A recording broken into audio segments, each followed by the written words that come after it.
Assalamualaikum warahmatullahi wabarakatuh. Kembali lagi bersama saya, Deborah Saurina. Kali ini kita akan membahas mengenai persamaan dan fungsi kuadrat. Kompetensi dasar yang akan kita bahas di sini di 3.19 menentukan nilai variabel pada persamaan dan fungsi kuadrat. 4.19 menyelesaikan masalah yang berkaitan dengan persamaan dan fungsi kuadrat. Materi pembelajaran yang akan kita bahas di sini ada 7 poin, tapi di pertemuan kali ini kita hanya akan membahas poin pertama dan poin kedua saja. Poin selanjutnya akan kita bahas di pertemuan selanjutnya. Kita ke konsep persamaan kuadrat. Bentuk umum persamaan kuadrat adalah AX kuadrat ditambah BX tambah C sama dengan 0, dengan A, B, C elemen bilangan real, dan A tidak sama dengan 0. Contoh,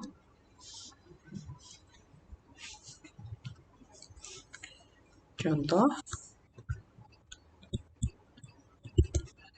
2x kuadrat ditambah 3x ditambah 6 sama dengan 0.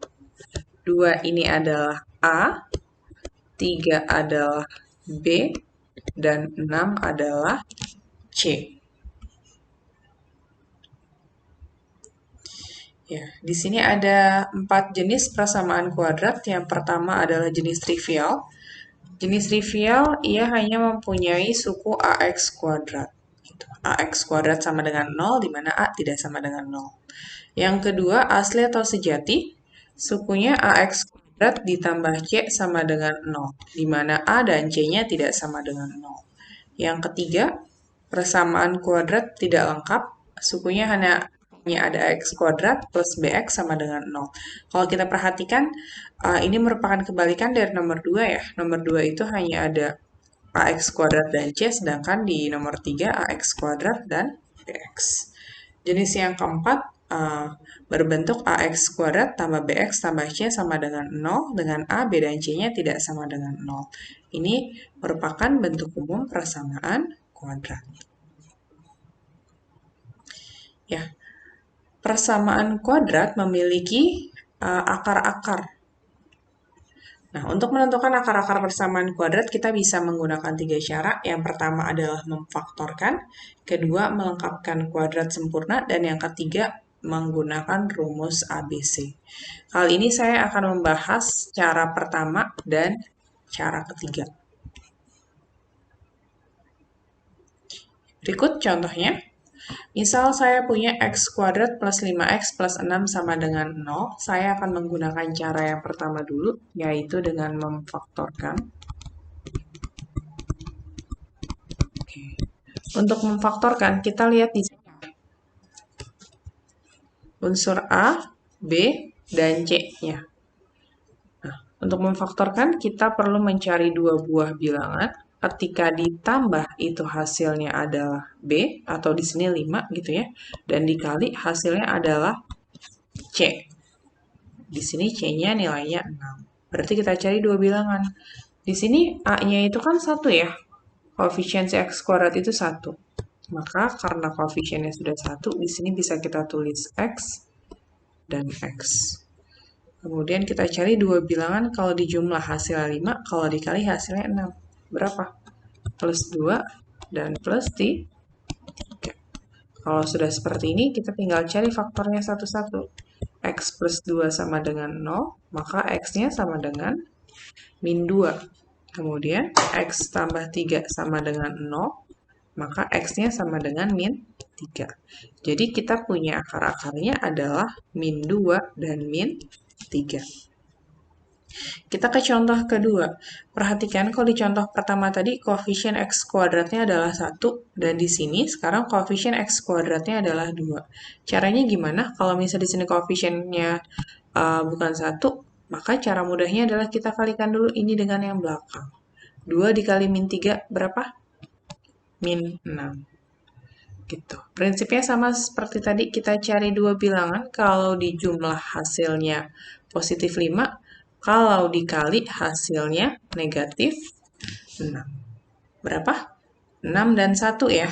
Nah, karena di sini A-nya bernilai 2, maka depannya kita kasih apa? 1/2.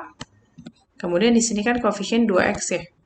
sorry, koefisiennya 2. Jadi di sini 2x, ini 2x juga. Tadi kita ketemu berapa angkanya? 6 dan 1. 6 sama 1. Berarti di sini plus 6, di sini min 1. Nah, sekarang kita lihat dari dua kelompok ini, mana yang bisa dikalikan setengah gitu ya, yang hasilnya bilangan bulat.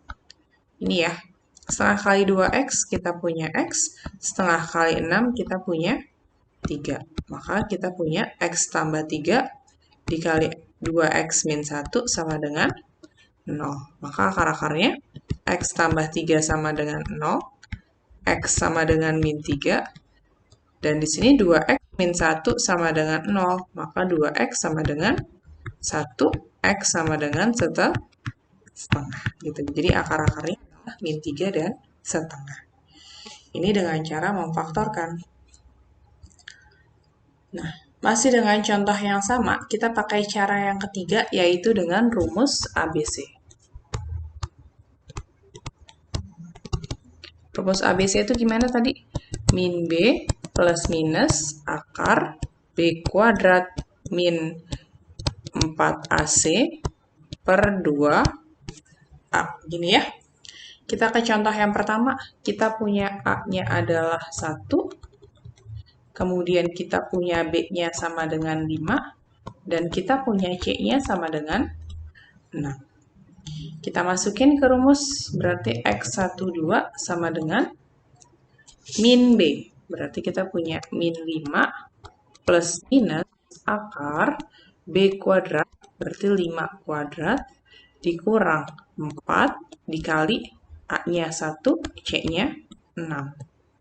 Per 2 dikali 1. Berarti kita punya min 5 plus minus akar 5 kuadrat 25 ya, dikurang 4 kali 1 kali 6, dapat 24. Ini dibagi 2. Maka kita punya min 5 plus minus akar 1 bagi 2. Akar 1 itu 1 ya.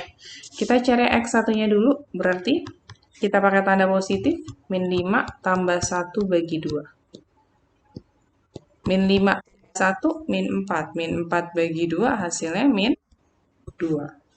Kemudian yang X2-nya kita pakai minus. Berarti jadi apa? Min 5 dikurang 1 bagi 2. Min 5, min 1, min 6. Min 6 bagi 2 dapat min 3. Maka hasilnya sama seperti tadi. X1 2-nya adalah min 2 dan min 3. Kita ke contoh kedua. 2x kuadrat plus 5x min 3 sama dengan 0. Caranya sama rumusnya. Ini A-nya adalah 2, B-nya adalah 5, dan C-nya adalah min 3. Kita masukin. Berarti min B, jadinya min 5 plus minus akar B kuadrat. 5 kuadrat dikurang 4 kali A-nya 2, C-nya min 3. Per 2 dikali 2. Berarti kita punya min 5 plus minus akar 5 kuadrat 25 min 4 dikali 2 min 8 kali min 3 tambah 24 ya. Dibagi 2 kali 2 dapat 4. Berarti kita punya min 5 plus minus akar 49 dibagi 4. Akar 49 berapa? 7 ya. Berarti kita punya min 5 plus minus 7 dibagi 4. Kita cari dulu X1 yang positif. Berarti kita punya min 5 tambah 7 dibagi 4. Berapa hasilnya? 2 per 4 sama dengan setengah. X2-nya kita ambil yang negatif. Min 5 min 7 dibagi 4. Jadinya apa? Min 12 bagi 4. Sama dengan min 3. Maka hasilnya sama juga dengan yang tadi, setengah dan min 3. Intinya kita pakai cara pemfaktoran ataupun rumus ABC, itu hasilnya akan sama. Oke, sampai sini dulu pembahasan kita. Terima kasih. Wassalamualaikum warahmatullahi wabarakatuh.